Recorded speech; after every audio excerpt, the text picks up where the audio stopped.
ఓం శాంతి 25/2/2024 అవ్యక్త బాప్దాద యొక్క మధుర మహావాక్యాలు. సర్వ ప్రాప్తుల స్మృతిని ఇమర్జ్ చేసుకుని అచంచల స్థితిని అనుభవం చేయండి మరియు జీవన్ముక్తులుగా అవ్వండి. రివైజ్ 30/3/1998. ఈరోజు భాగ్య విధాత అయిన తండ్రి విశ్వంలోనే తన సర్వశ్రేష్ఠ భాగ్యశాలి పిల్లలను చూస్తున్నారు. ప్రతి పుత్రుని భాగ్యం యొక్క మహిమను స్వయం భగవంతుడే పాడుతూ ఉన్నారు. తండ్రి మహిమనైతే ఆత్మలు పాడతారు, కానీ పిల్లలైన మీ మహిమను స్వయం తండ్రియే చేస్తారు. మా భాగ్యం ఇంత శ్రేష్టంగా ఉంది అని ఎప్పుడైనా స్వప్నంలోనైనా ఆలోచించారా? కానీ తయారై ఉంది మరియు తయారైంది. ప్రపంచంలోని వారు భగవంతుడు మమ్మల్ని రచించారు అని అంటారు, కానీ వారికి భగవంతుడి గురించే తెలియదు, రచన గురించి తెలియదు. కానీ భాగ్యశాలి పిల్లలైన మీరు ప్రతి ఒక్కరూ అనుభవము మరియు నష్టాతో మేము శివవంశీ బ్రహ్మకుమారి బ్రహ్మకుమారులము అని అంటారు. బాప్దాదా మనల్ని ఎలా రచించారు మనకు తెలుసు. చిన్న పిల్లలను కానీ, వృద్ధులైన పాండవులను కానీ, శక్తులను కానీ మీ తండ్రి ఎవరు అని అడిగితే ఏమంటారు? మమ్మల్ని శివబాబా బ్రహ్మబాబా ద్వారా రచించారు, కనుక మేము భగవంతుడికి పిల్లలము, భగవంతుడితో డైరెక్ట్గా కలుసుకుంటాము. పరమాత్మ లేక భగవంతుడు మాకు కేవలం తండ్రియే కాక టీచరు మరియు సద్గురువు కూడా అని నషాతో చెప్తారు కదా. అందరికీ నషా ఉందా? అప్పుడు అందరూ చప్పట్లు కొట్టారు. ఒక చేతి చప్పట్లు కొట్టండి. ఇప్పుడు ఈ ఎక్సర్సైజ్ను కూడా వృద్ధులకు నేర్పించాల్సి వస్తుంది. పిల్లలు సంతోషంగా ఉండడం చూసి బాప్దాదా కూడా సంతోషంలో ఊగుతున్నారు.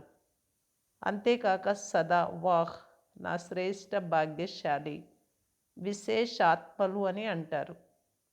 తండ్రి రూపంలో పరమాత్మ పాలనను అనుభవం చేస్తున్నారు. ఈ పరమాత్మ పాలన మొత్తము కల్పంలో కేవలం ఈ బ్రహ్మణ జన్మలో మాత్రమే పిల్లలైన మీకు ప్రాప్తిస్తుంది. ఈ పరమాత్మ పాలన ద్వారా ఆత్మకు సర్వప్రాప్తి సంపన్న స్వరూపం అనుభవం అవుతుంది. పరమాత్మ ప్రేమ సర్వ సంబంధాలను అనుభవం చేయిస్తుంది. పరమాత్మ ప్రేమ దేహ భావాన్ని మరపింపచేస్తుంది. అంతేకాక అనేక స్వార్థపూరిత ప్రేమలను కూడా మరపింపచేస్తుంది. మీరు ఇలాంటి పరమాత్మ ప్రేమ, పరమాత్మ పాలనలో పాలింపబడే భాగ్యశాలి ఆత్మలు.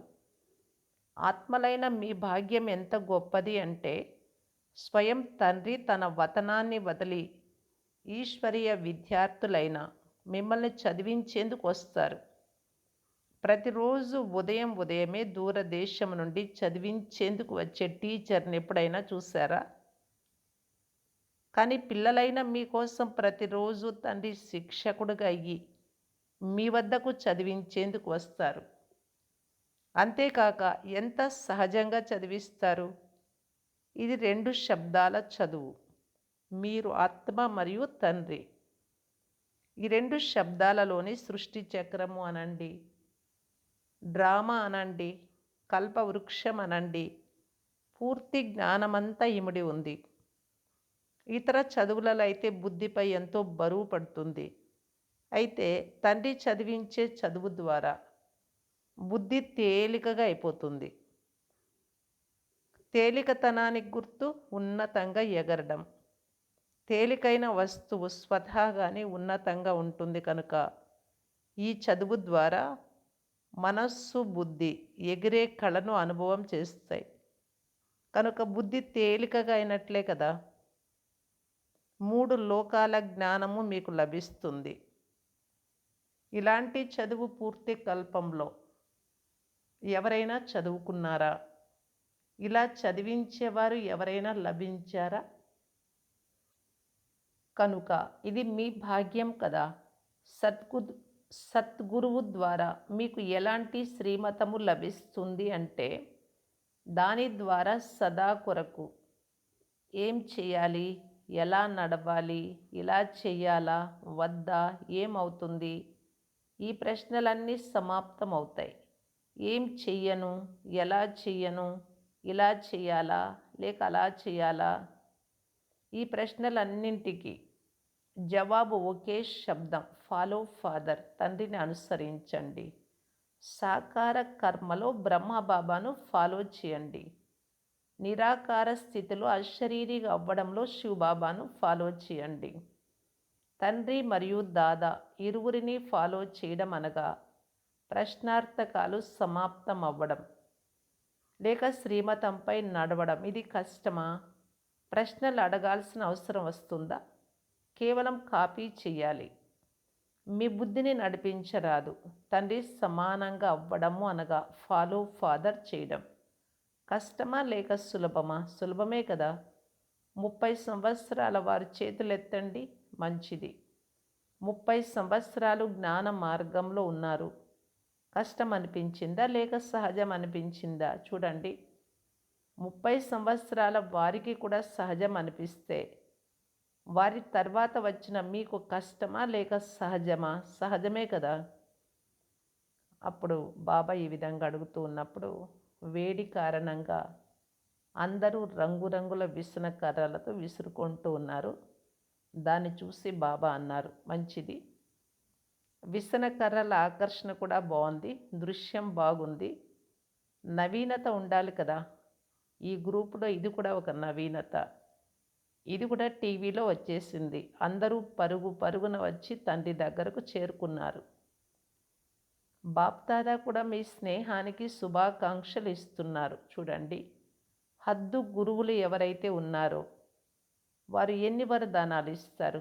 1 లేక 10 ఇస్తారు, ఎక్కువ ఇవ్వరు. కానీ మీకు సద్గురువు ద్వారా ప్రతిరోజు వరదానం లభిస్తుంది. ఇలాంటి గురువుని ఎప్పుడైనా ఎక్కడైనా చూశారా? చూడలేదు కదా. మీరు మాత్రమే చూశారు, కానీ కల్పకల్పము చూస్తారు, చూస్తారు, చూస్తూనే ఉన్నారు. కనుక మీ భాగ్యం యొక్క ప్రాప్తులను సదా ఎదురుగా ఉంచుకోండి. కేవలం బుద్ధిలో మర్జుగా ఉంచుకోకండి. గుప్తంగా ఇమర్జ్ చేసుకోండి. మర్జుగా ఉంచుకునే సంస్కారాన్ని మార్చుకొని ఇమర్జుగా అంటే ప్రత్యక్షంగా ఉంచుకోండి. మీ ప్రాప్తుల లిస్టును బుద్ధిలో సదా ఇమర్జుగా ఉంచుకోండి. ప్రాప్తుల లిస్టు ప్రత్యక్షంగా ఉంటే ఏ ప్రకారమైన విఘ్నము దాడి చెయ్యదు.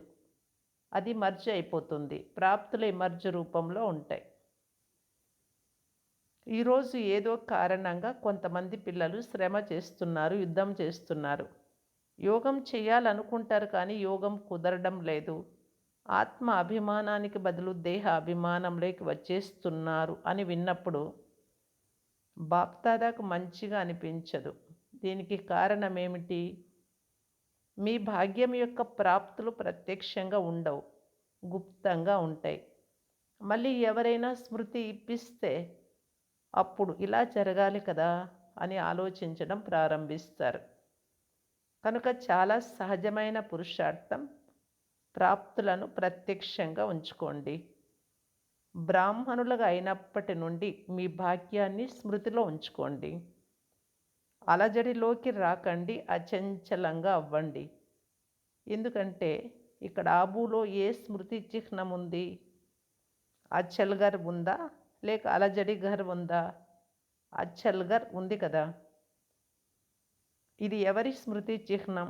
ఎప్పుడైనా ఏదైనా సూక్ష్మ పురుషార్థ మార్గం కష్టంగా అనిపించినప్పుడు, బుద్ధి ఎక్కువగా అలజడిలోకి వచ్చినప్పుడు మీ స్మృతి చిహ్నమైన అచ్చల్గర్ను, అచలాదేవి, స్థిరంగా ఉండేటటువంటి దేవి, స్థిరంగా ఉండే ఇల్లు అని అర్థం.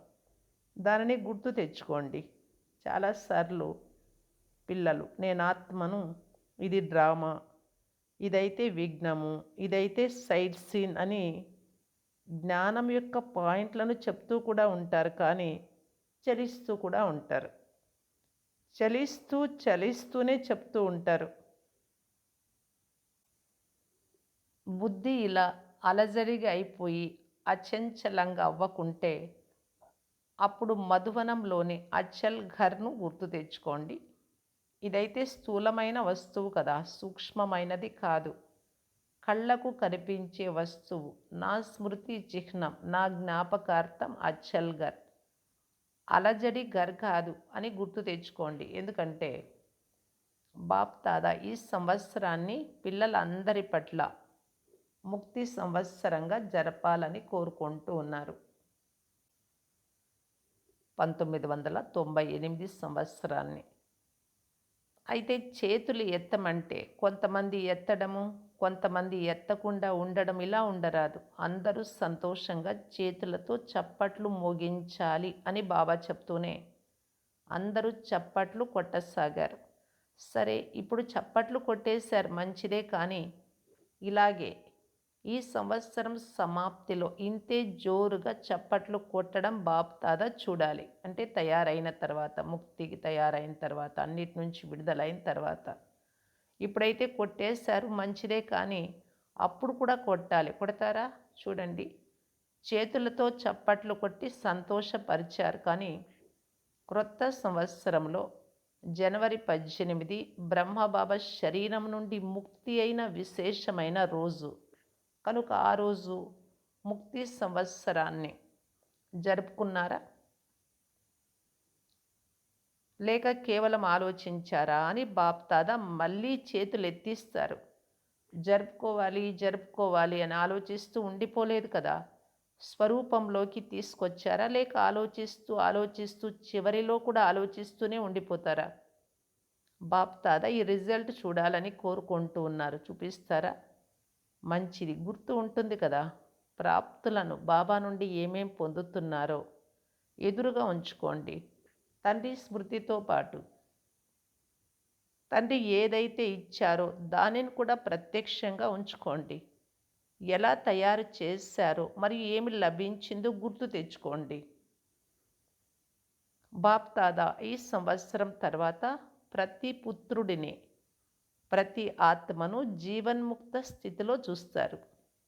భవిష్యత్తులో జీవన్ముక్తిలో ఉంటారు, కానీ జీవన్ముక్తి సంస్కారాన్ని ఇప్పటి నుండినే ఇమర్జ్ చేసుకోవాలి. అంతేకాక నిరంతర కర్మయోగి, నిరంతర సహజయోగి, నిరంతర ముక్తాత్మ యొక్క సంస్కారాన్ని ఇప్పటి నుండి అనుభవంలోకి తీసుకురండి. ఎందుకు? బాప్ దాదా ఇంతకుముందు కూడా సూచన ఇచ్చారు. సమయం యొక్క పరివర్తన అనేది విశ్వ పరివర్తక ఆత్మలైన మీకోసం ఎదురు చూస్తూ ఉంది. ప్రకృతిపతి ఆత్మలైన మీకోసం ప్రకృతి విజయమాల పట్టుకుని ఆహ్వానం చేస్తూ ఉంది. సమయం విజయం యొక్క గంట ఎప్పుడు మ్రోగించాలి అని భవిష్య రాజ్య అధికారి ఆత్మలైన మిమ్ములను చూస్తూ ఉంది. భక్త ఆత్మలు, మా పూజ్య దేవాత్మలు ఎప్పుడు మాపై ప్రసన్నమై మాకు ముక్తి వరదానాన్ని ఇస్తారు అని ఆ రోజు కోసం ఎదురు చూస్తున్నారు. దుఃఖి ఆత్మలు ఎప్పుడు దుఃఖహర్త సుఖకర్త ఆత్మలు ప్రత్యక్షం అవుతారు అని పిలుస్తున్నారు. కనుక వీరందరూ మీకోసం ఎదురు చూస్తున్నారు, లేక ఆహ్వానిస్తూ ఉన్నారు. కనుక ఓ దయా హృదయులు, విశ్వ కళ్యాణకారి ఆత్మలు, ఇప్పుడు వీరి ఎదురు చూపును సమాప్తం చేయండి. మీకోసం అందరూ ఆగి ఉన్నారు. మీరందరూ ముక్తులుగా అయితే సర్వాత్మలు, ప్రకృతి, భక్తులు ముక్తి అయిపోతారు. కనుక ముక్తులుగా అవ్వండి. ముక్తిని దానమిచ్చే మాస్టర్ దాతలుగా అవ్వండి. ఇప్పుడు విశ్వ పరివర్తన యొక్క బాధ్యత కిరీటధారి ఆత్మలుగా అవ్వండి. మీరు బాధ్యులే కదా. తండ్రితో పాటు మీరు కూడా సహాయకారులు. మీకు దయ కలగడం లేదా? మీ మనస్సులో వారి దుఃఖ విలాపం అనుభూతి అవ్వడం లేదా? ఓ విశ్వ పరివర్తక ఆత్మలు, ఇప్పుడు మీ బాధ్యత కిరీట ధారణ మహోత్సవాన్ని జరుపుకోండి. బాప్దాద ఇంతకు ముందు కూడా వినిపించారు. 100 హిమాలయ పర్వతాలతో సమానమైన పెద్ద పెద్ద విఘ్నాలు వచ్చినా సరే తొలగిపోము, ఓడిపోము. ముక్తి సంవత్సరం యొక్క కిరీట ధారణ మహోత్సవాన్ని తప్పకుండా జరుపుకుంటాము. బాప్దాదా ప్రతిరోజు చార్ట్ చూస్తారు. అయితే ఇక్కడి నుండి వెళ్ళగానే ట్రైన్లోనే ఏమైందో తెలియదు అని అనకండి. ఇంటికి వెళ్ళగానే కొంగలు హంసల మధ్య కొట్లాట జరిగింది, ఇది జరిగింది, అది జరిగింది ఇలా అనకండి. ఇవన్నీ వినము. మీ ఉత్తరాలను వేస్ట్ పేపర్ బాక్స్లో వేస్తాం. వినము. జరగాల్సిందే అని దృఢ సంకల్పం చేయండి.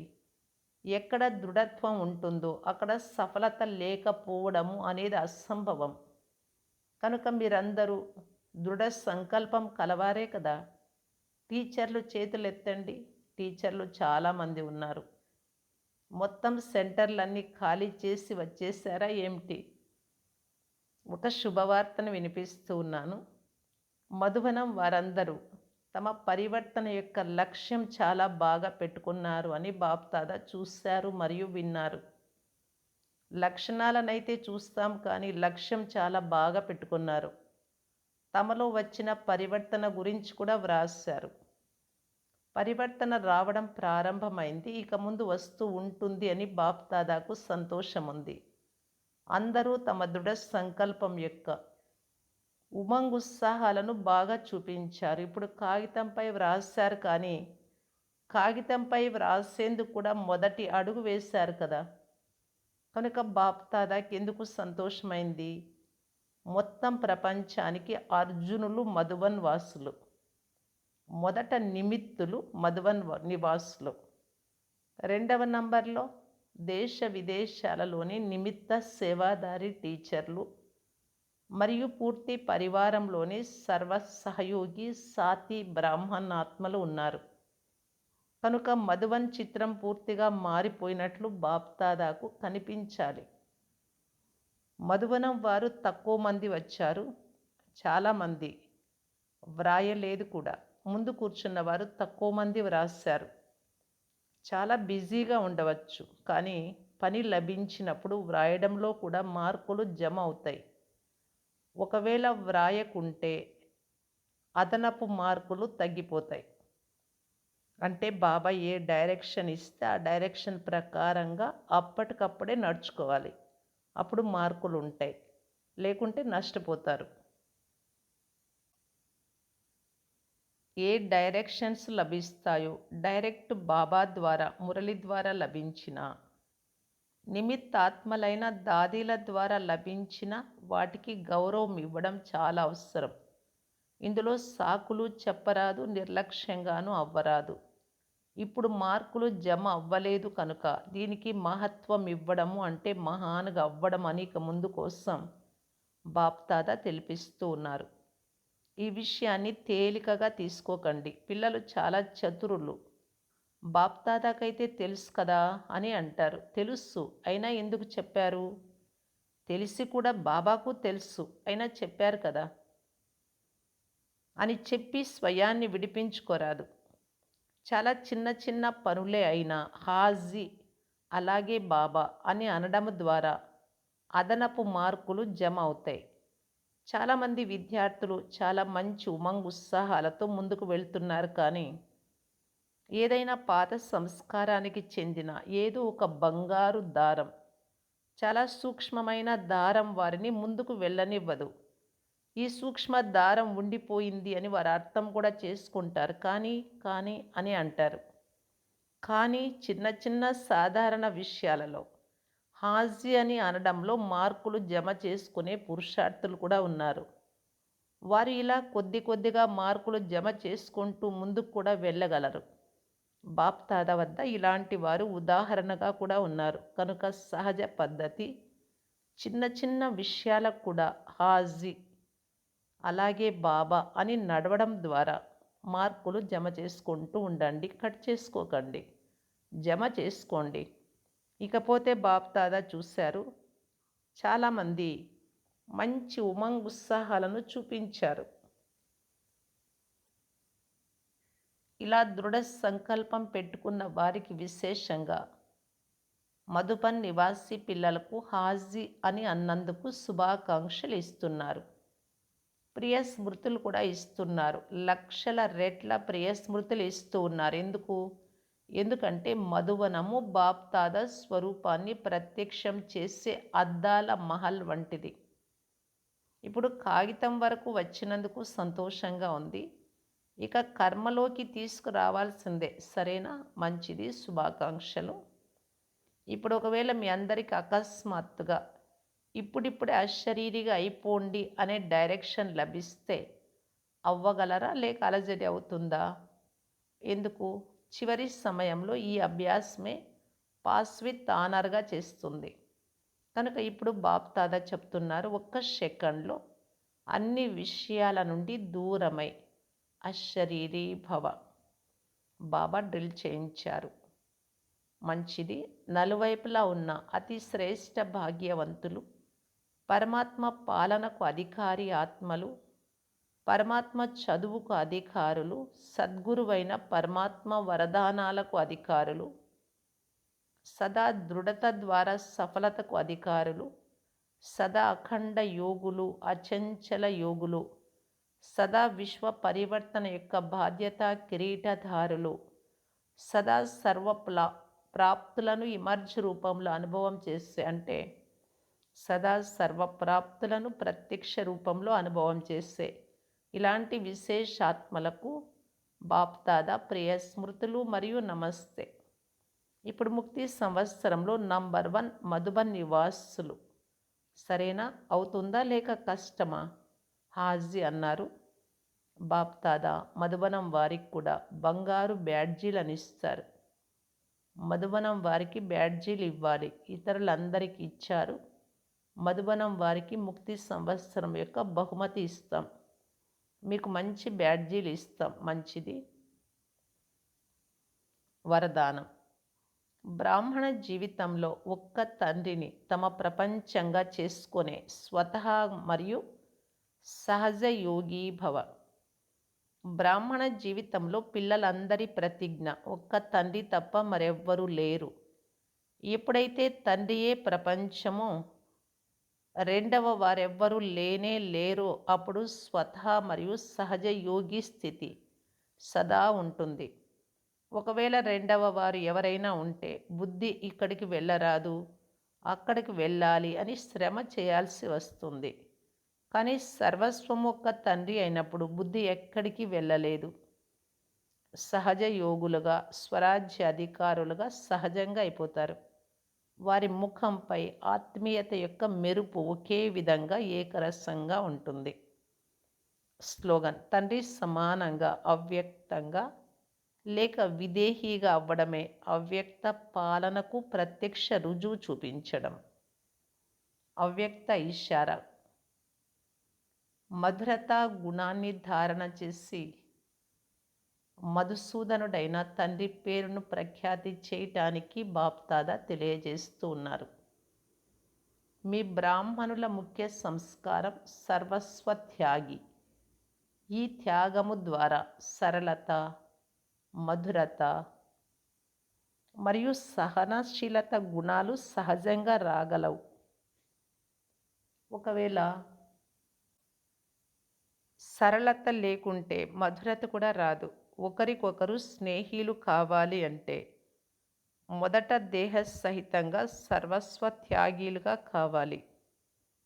నాలెడ్జ్ఫుల్గా కావటంతో పాటు సరళంగా మరియు మధుర స్వభావం ఉండాలి.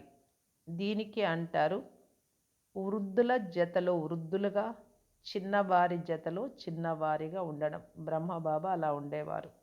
ఓం శాంతి.